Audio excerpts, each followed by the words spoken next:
Boa noite a todos. É um prazer estar aqui mais uma vez com essa família tão querida que é a do Lar Espírita Chico Xavier e falando sobre um tema bastante pertinente, que é o livre-arbítrio. Então, eu trouxe uma óptica muito voltada para a minha área de atuação. Espero que todos gostem. E eu acho que a minha proposta é trazer mais indagações ao final da exposição do que respostas. Então, espero que ela possa ser provocativa ao ponto de despertar em todos o interesse pela temática, ok? Então, sempre eu inicio as minhas exposições por definições. Então, o que viria a ser o livre-arbítrio? É a faculdade que o homem tem de escolher ou decidir, conforme a sua própria vontade, sem que haja condicionamento ou qualquer interferência nessa escolha. A priori, refletindo sobre essa definição, eu acho que ela é uma definição bastante, como eu posso dizer, um pouco radical. Porque o que acontece? Se a gente for levar em consideração que os espíritos nos influenciam diariamente na nossa vida, de tal forma que é como se eles nos governassem. Então, todas as nossas decisões, elas levam em consideração a influência da espiritualidade. Então, no final, a decisão, ela é nossa. Eu vou ter influências positivas, eu vou ter influências negativas. E o que eu mais me afim, o que eu tiver maior afinidade, muito provavelmente, não quer dizer que isso é uma regra, vai apresentar uma maior influência sobre a minha decisão. Mas a decisão, no final, ela é minha porque a gente não tem como diferenciar livre-arbítrio de responsabilidade.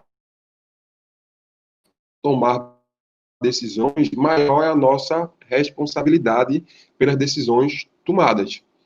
Então, é importante que eu tenha esse entendimento que eu sou responsável por tudo que faço e, por conseguinte, eu tenho o mérito dos meus acertos e a responsabilidade dos meus erros. Agora, entender o livre-arbítrio como é definido dessa forma, eu acho um pouco qualquer interferência nessa escolha. Então, deixa eu só colocar a canetinha aqui, qualquer interferência nessa escolha. Eu diria que, na verdade, todas as nossas decisões são frutos de nossas experiências, seja das experiências vividas por a gente mesmo, seja pelas nossas experiências que a gente vivenciou de algum colega, de alguma história, de algum livro, de algum filme, de algum vídeo. Então, todas as nossas tomadas de decisões levam em consideração o nosso histórico, o nosso estado emocional, se a gente apresenta um estado patológico ou não. Existem estudos que mostram que pacientes depressivos têm uma maior dificuldade de tomar decisões.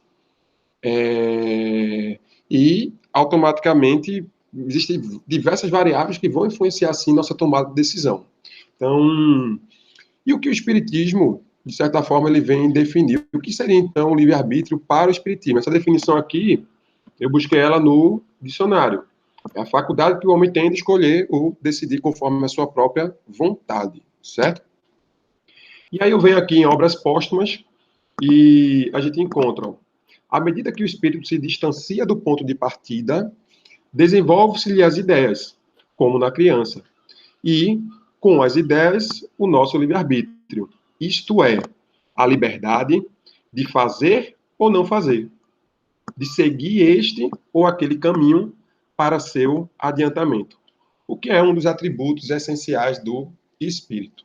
Então, eu gosto muito que o espiritismo, frequentemente, ele sempre nos associa à criança, ao modelo da criança. Então, é como se nós estivéssemos sempre em um estágio evolutivo, e eu acho que um exemplo muito bom, porque ele é prático, contextualiza, fica mais fácil de entender, é o que acontece com a criança. Uma criança, ela tem um livre-arbítrio que está totalmente relacionado com o seu grau de esclarecimento.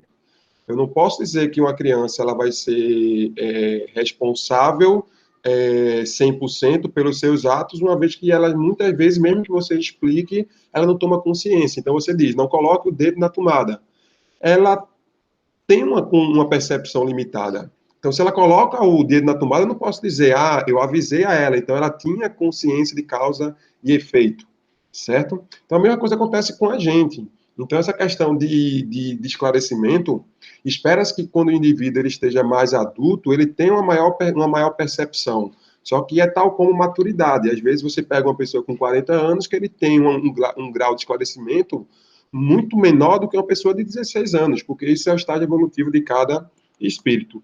Mas eu achei interessante essa definição. É a liberdade de fazer ou não fazer, de seguir este ou aquele caminho para o seu adentramento, o que é um dos atributos essenciais do espírito. Então, aqui ele não falou sobre a questão da influência, como a gente viu lá no dicionário. Mas, ainda assim, livre-arbítrio é a capacidade que a gente tem de tomar decisões. E responder por elas. Então, quanto maior o nosso grau de esclarecimento, automaticamente maior vai ser o nosso livre-arbítrio e maior a responsabilidade pelos nossos atos. Então, eu venho aqui no Livro dos Espíritos, exatamente na questão 843 e 844, e a gente encontra aqui, ó, tem o homem o livre-arbítrio de seus atos?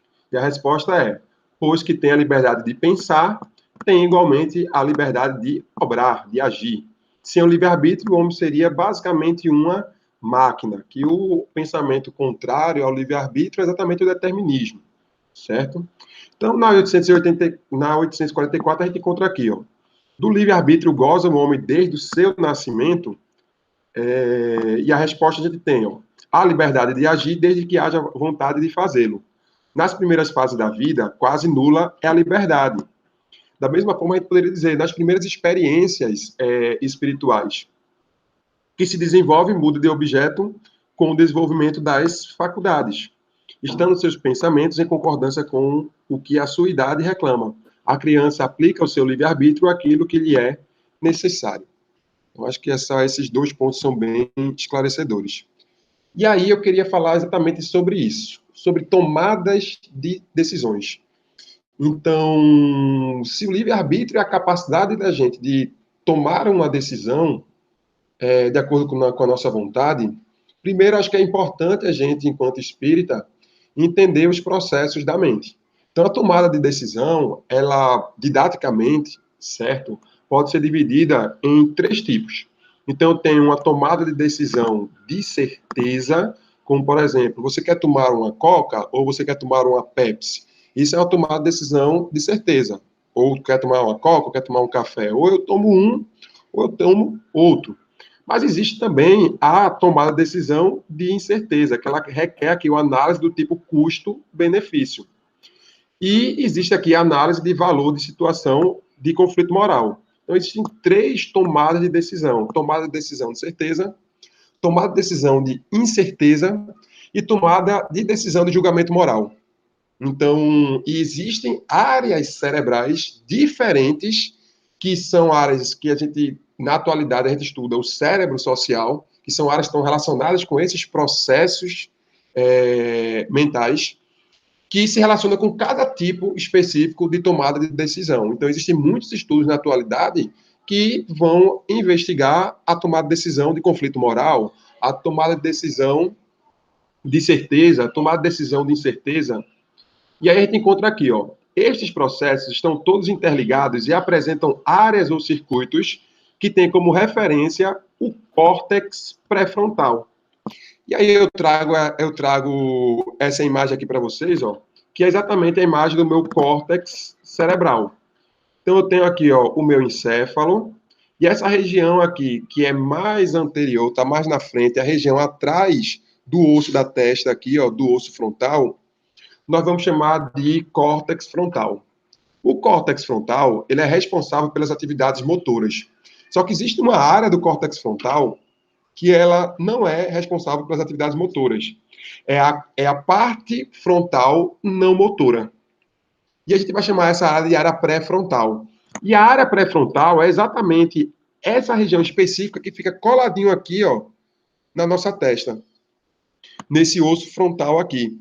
E, automaticamente, ela apresenta várias subdivisões, certo? Isso aqui é uma das divisões, a gente vai ter o óbito frontal, dorso lateral. Essa área pré-frontal, ela está muito relacionada com o comportamento humano e com as tomadas de decisão. Então, a literatura também aponta que estudos de tomada de decisão, utilizando paradigmas de dilemas morais, têm revelado aumento da atividade do córtex pré-frontal medial. ou seja, esse córtex pré-frontal, ele vai apresentar uma divisão, e aquelas 3 tomadas de decisão de certeza, incerteza e de julgamento moral vão estar relacionadas com diferentes áreas do córtex frontal. E essa área aqui, o córtex pré-frontal medial, está relacionada com a tomada de decisão de conflito moral, certo? Então, acho que isso é importante, a gente ter essa informação, mesmo que seja de forma básica, que nós somos passistas, a gente tem que entender um pouco sobre a nossa... Quanto mais conhecimento a gente tiver, melhor. E quanto mais a gente puder entender a nossa mente humana, mais subsídios a gente vai poder ter para poder intervir.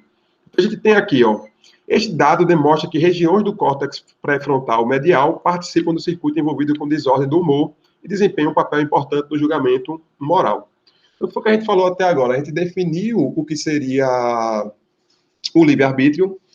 A gente falou que existem áreas diferentes do nosso organismo, do nosso córtex cerebral, que estão relacionadas com diferentes tomadas de decisões, que nada mais nada menos é do que essa capacidade que a gente tem de tomar decisões com o nosso livre-arbítrio, certo? E a gente vai prosseguir da seguinte forma. Vamos falar um pouquinho sobre o que a neurociência fala na atualidade sobre o livre-arbítrio.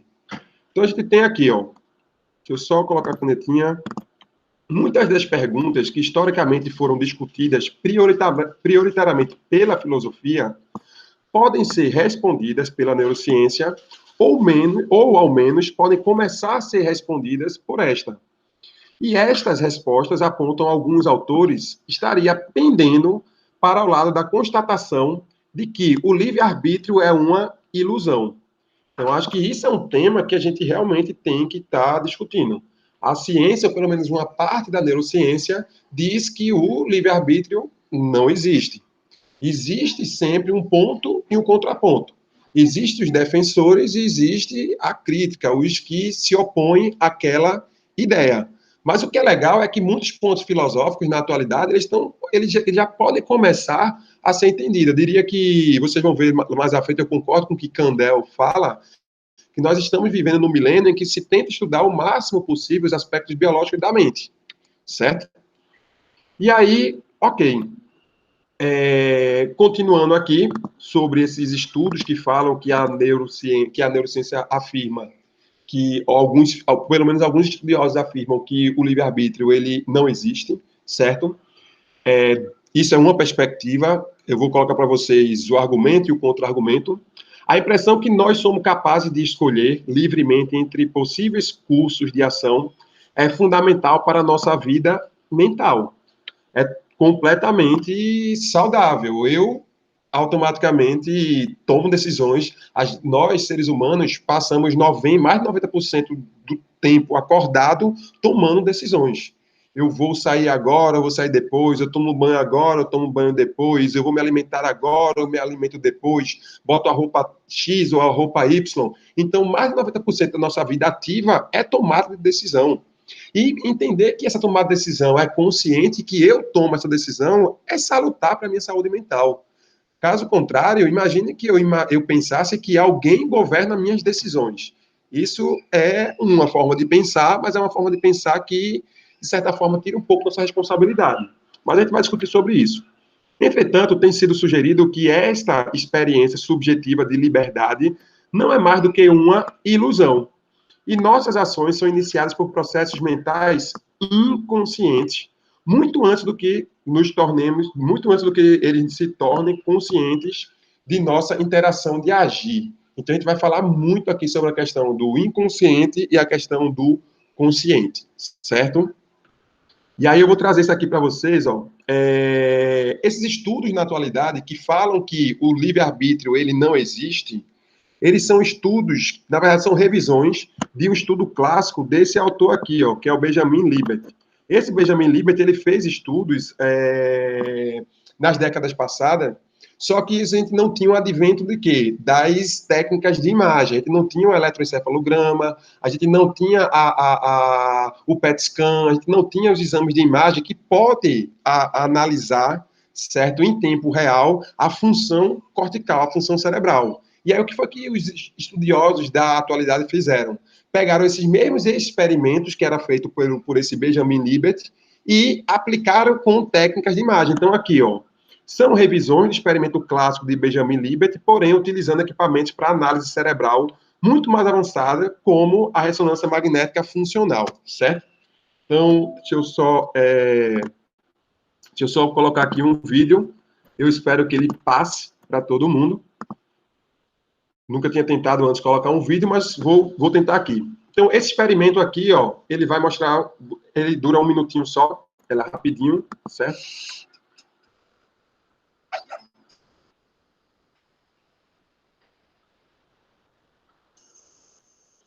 Put your hand in front of you and flex your wrist.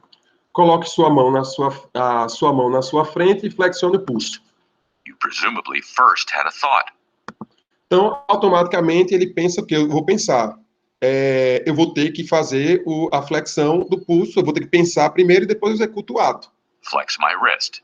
That then caused your wrist to move. That's how it seems. But Benjamin Libet's experiments in the 1980s have cast some doubt on that. Isso parecia um pouco óbvio, né? Eu penso, automaticamente eu executo. Só que alguns estudos mostraram que acontecia algo diferente do que o esperado. Em seu laboratório de neurociência, ele conectou algumas pessoas a uma máquina de eletroencefalograma. Naquela época já existia o eletroencefalograma, não os exames de imagem, certo? Eu falei anteriormente que nem o eletroencefalograma existia, mas já existia sim. Subjects to an EEG machine measuring brain activity via electrodes on their scalps, and then asked them to choose to perform a simple hand movement when they felt like it. He also got them to record the time at which they made a conscious decision to move their hands. Disconcertingly, he found evidence of brain activity initiating the movement hundreds of milliseconds before the conscious decision was reported. In other words, his experiments seemed to show that the conscious decision didn't cause the movement. The brain activity bringing about movement started before the individual willed anything to happen. Some people think this is proof that free will is an illusion, that our conscious decisions are more like reports on what is already happening than the causes of our action. Libet didn't go that far. He thought that we might not have free will, but there's still time for what some have called free won't, a conscious veto of an action that is started in the brain. Pronto, então vou voltar aqui, certo, para a nossa apresentação e vou tentar explicar um pouquinho o que foi que ele fez. A gente espera que quando realiza assim um movimento, primeiramente eu tenha a vontade, certo, a consciência de que quero realizar o movimento. Em seguida eu vou e realizo o ato motor. Ou seja, o ato motor é uma consequência da minha vontade de executar um ato motor, certo? Um ato motor pode ser qualquer um, pegar um copo, pegar um lápis, pegar um celular. Então, eu subentendo que se eu peguei o celular aqui agora foi porque eu tive vontade de pegar o celular. Só que o que os experimentos mostraram? Que muito antes da vontade, ou seja, da consciência, da vontade de querer realizar um ato motor, o meu córtex cerebral já estava ativo. Então, é como se, por exemplo, quando eu vou e pego um celular, é como se a minha consciência me fizesse pensar que eu peguei o celular porque eu gostaria de pegar. É como se, por exemplo, a consciência, ela explicasse o ato motor. Então, houve algo antes da minha vontade, algo inconsciente, que era preditor, certo, da minha vontade, e só depois que essa atividade se iniciou e que eu automaticamente peguei esse objeto, por exemplo, é que eu tive consciência. Então, automaticamente, esse conceito, ele cai por terra a questão do livre-arbítrio, certo? E eu vou explicar um pouco mais detalhado isso a seguir. Então, esse é um dos exemplos do trabalho de Benjamin Libet. Então, na atualidade, o que foi feito? Foi feito algo muito similar, e esse algo muito similar foi realizado se colocando técnicas de imagem para poder estudar o córtex cerebral do indivíduo. Então, como é que foi feito esse experimento na atualidade? Esse aqui já seria o experimento novo, não seria esse experimento mais antigo de Libet, certo? Então, o voluntário precisa tomar uma decisão bem simples, escolher uma letra. Enquanto ele faz isso, o seu cérebro é monitorado pelos cientistas, pela ressonância magnética, um exame de imagem, certo? Então, como é que consiste aqui o experimento? Primeiro ele observa a tela, depois ele escolhe uma letra e depois ele aperta um botão. Então, o voluntário olha para a sequência de letras, que vai passando em ordem aleatória numa tela e muda a cada meio segundo. Então, aparece lá A, D, L, F, G, tal. A cada meio segundo, essas letras vão mudando. Ele vai escolher uma letra na mesa vai existir 2 botões, um direito e um esquerdo, um do lado direito e outro do lado esquerdo. O voluntário deve escolher uma letra e quando ele pensar na tela, e quando passar na tela, ele aperta um dos 2 botões, ou o botão direito ou o botão esquerdo. E quando ele apertar, ok, o experimento terminou, e o voluntário diz aos pesquisadores qual foi a letra que escolheu e em que momento tomou essa decisão. Então tá aqui, ó, o indivíduo está sentado, certo, na mesa, tem um botão aqui direito e um botão esquerdo, e vão passar aqui várias letras para que ele possa escolher. Quando ele tiver vontade de escolher, ele vai apertar e vai dizer qual foi a letra que ele escolheu, certo? Então, o que acontece? O que foi verificado por meio desse experimento? Bem antes da pessoa apertar o botão, ele toma as decisões sozinho. Como assim? 10 segundos antes, o córtex medial e o fronto polar, na região aqui frontal, certo? Que controla a tomada de decisão, já estão acesos. Acesos já estão ativos. E isso indica que o cérebro está escolhendo a letra. 5 segundos antes, o córtex motor, que controla os movimentos do corpo, estão ativos. Olhando a atividade deles, é possível prever se a pessoa vai apertar o botão direito ou esquerdo.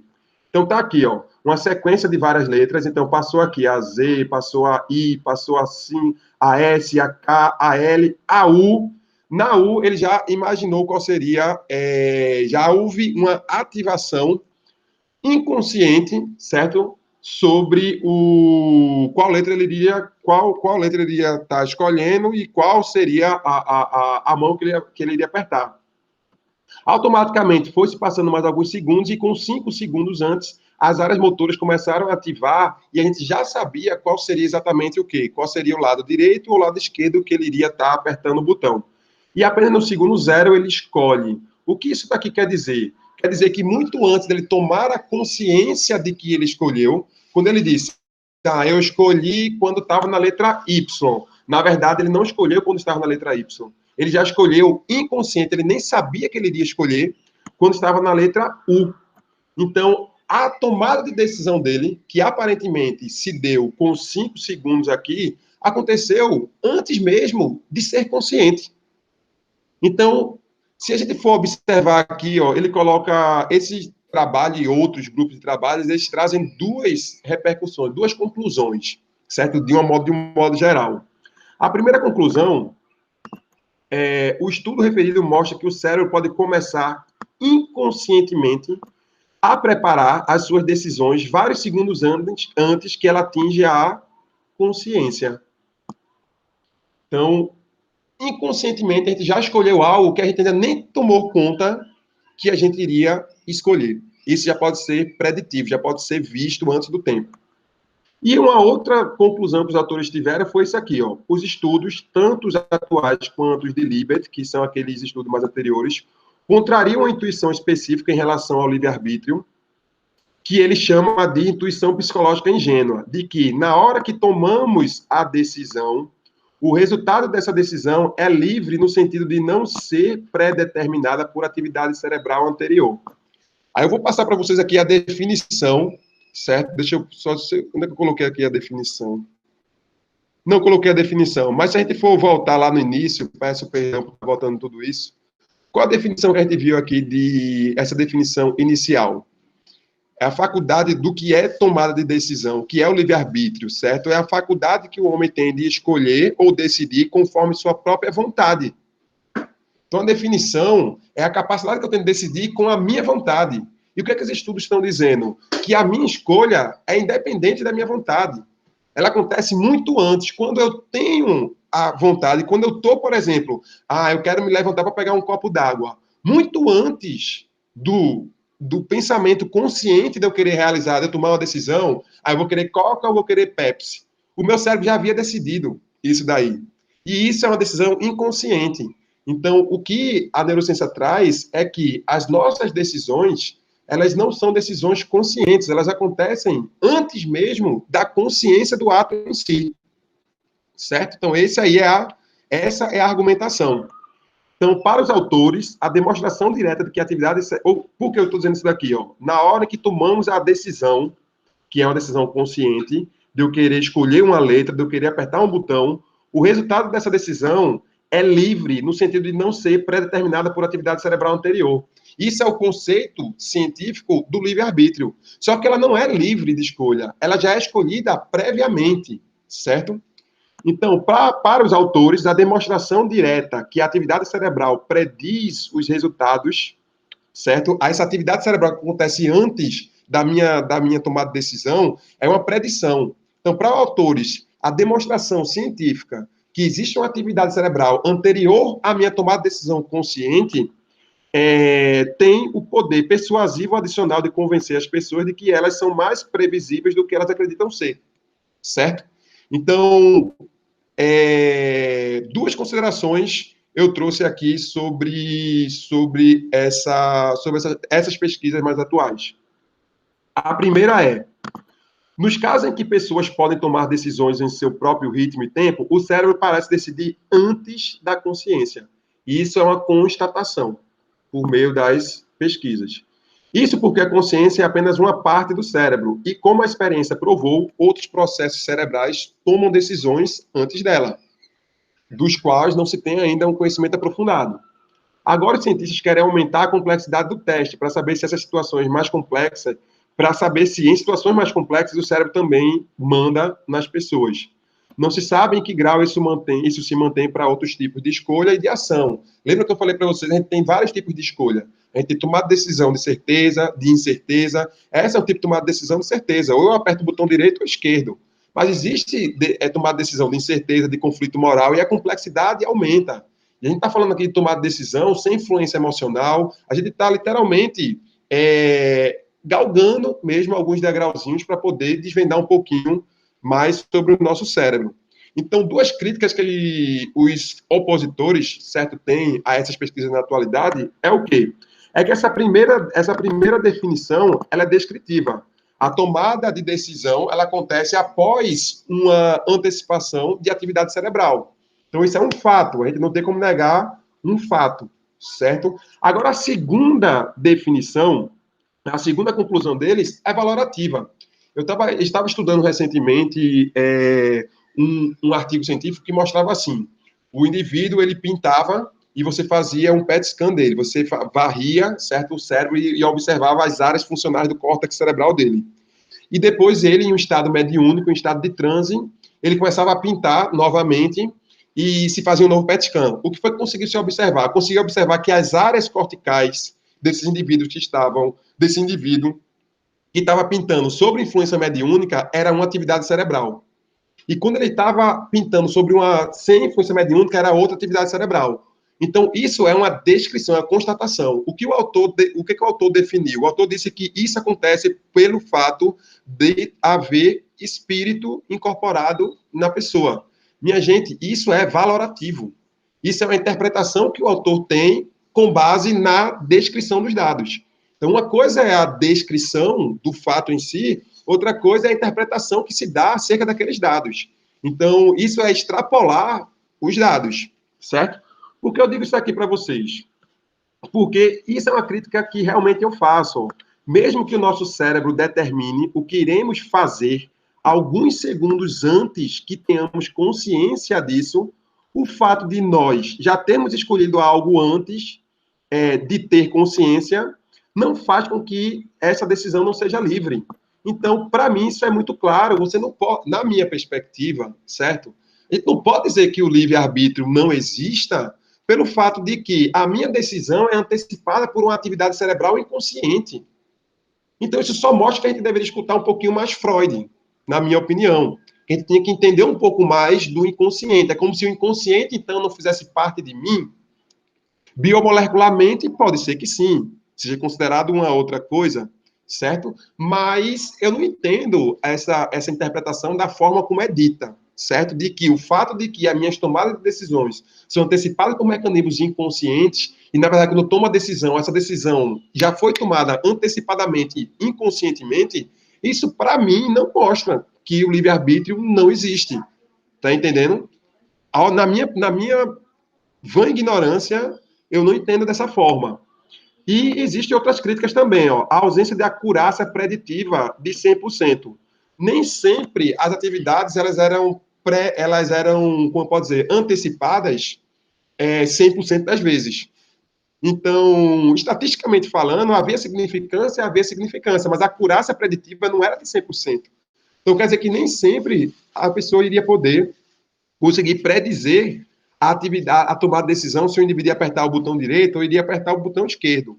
Existem outras hipóteses aqui que são um pouco mais específicas, como a hipótese de Daniel Dennett, que ele fala sobre a geração de considerações. Isso aqui é apenas para citar aqui, caso alguém queira dar uma procurada depois.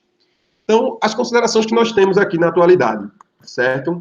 É que a neurociência não consegue provar que o livre-arbítrio não existe, certo? Na minha opinião, isso é interpretação. Você dizer que a atividade preditiva à consciência ocorre, beleza. Mas dizer que o livre-arbítrio não existe depende do conceito de livre-arbítrio que as pessoas possuem. Agora, uma coisa a gente não tem como negar, é que as escolhas que nós que fazemos, pelo menos as escolhas de tarefas simples, como a pesquisada, por isso que a gente tem que focar no que foi feito, então pode extrapolar, dizer que qualquer tomada de decisão, esse mecanismo vai se repetir, certo? As escolhas que fazemos na nossa vida não são mesmo nossas, mas não, as escolhas que fazemos na vida são mesmo nossas, mas não são conscientes, são inconscientes, certo? E, obviamente, considerando aquele caso específico. A ciência ela é muito chata, em que sentido? Porque o método ele não permite que você extrapole. Então, automaticamente, a gente tem que se basear no que foi pesquisado para aquele caso específico de tomada de decisão. Isso aí acontece, isso aqui é uma verdade. Há uma probabilidade disso se estender para outros casos? Sim, tem que ser testado, certo? E outra coisa são as repercussões que eu gostaria de deixar aqui, as repercussões em relação à responsabilidade moral. Em que sentido? Imagine se a gente começasse a falar que as tomadas de decisões que eu tomo são feitas inconscientemente e por conta do nosso cérebro. Meu cérebro me comanda e não eu comando o meu cérebro. Automaticamente, então, eu posso alegar que, na verdade, eu quis matar uma pessoa porque inconscientemente me veio essa vontade e eu só cumpri essa vontade que foi inconsciente. Então, isso traz existe uma área da neurociência que a gente chama de neuroética, certo? Isso traz complicações muito grandes para que possam ser discutidas. E aí eu queria finalizar a exposição com a frase de Eric Kandel. Eric Kandel, ele foi o prêmio Nobel da Medicina ou Fisiologia, a mesma coisa, de 2020, com base no estudo que ele fez de 45 anos de estudos sobre a memória, certo?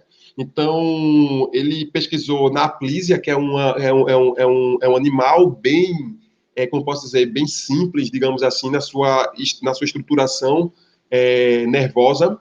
E, basicamente, muito que a gente tem, o alicerce do que a gente tem conhecimento sobre a memória é fruto dos estudos de Eric Kandel. Então, Eric Kandel ele deixou uma contribuição imensa para o nosso século, de tal forma que quase tudo que a gente tem conhecimento sobre os mecanismos da memória é fruto dos seus estudos. E ele traz aqui, ó, exatamente essa frase que eu queria deixar aqui para todos. Ó. Há um consenso na comunidade científica que a biologia da mente será para o século XXI o que a biologia do gene foi para o século XX. E ele traz aqui no seu prefácio, porque ele pega os 45 anos de estudo que lhe conferiu o prêmio Nobel de 2000 e ele torna de uma forma um pouco mais fácil de você entender em um livro que chama-se Em Busca da Memória. E aí, nesse prefácio, ele traz aqui, ó, compreender a mente humana, em termos biológicos, tornou-se o principal desafio da ciência no século XXI. Queremos compreender a natureza biológica da percepção, da aprendizagem, da memória, do pensamento, da consciência e os limites do livre-arbítrio. E aí, com o nosso último slide aqui, eu deixo para vocês uma reflexão. Em A Gênese, nós encontramos as descobertas que a ciência realiza, longe de o rebaixarem, glorificam a Deus. Unicamente destroem o que os homens edificaram sobre falsas ideias que formaram de Deus. Eu gosto muito dessa frase porque, às vezes, a gente toma meio que partido, né? Nossa, a ciência fala isso, a ciência fala aquilo. Na verdade, a gente está em eterno aprendizado. A gente está em eterno aprendizado. E tudo é questão de tempo. Se essas pesquisas que foram feitas agora, elas estiverem de alguma forma equivocadas, elas serão melhoradas. e trarão informações importantes para a compreensão da mente. Isso a gente tem que ter em mente. Se o livre-arbítrio ele é, se o livre-arbítrio não é, eu acho que isso é uma questão que a gente realmente tem que discutir em diversos aspectos, aspectos sociais, aspectos psicológicos, a questão do inconsciente, isso tem que ser também discutido entre todos nós. Ok, pessoal? Então,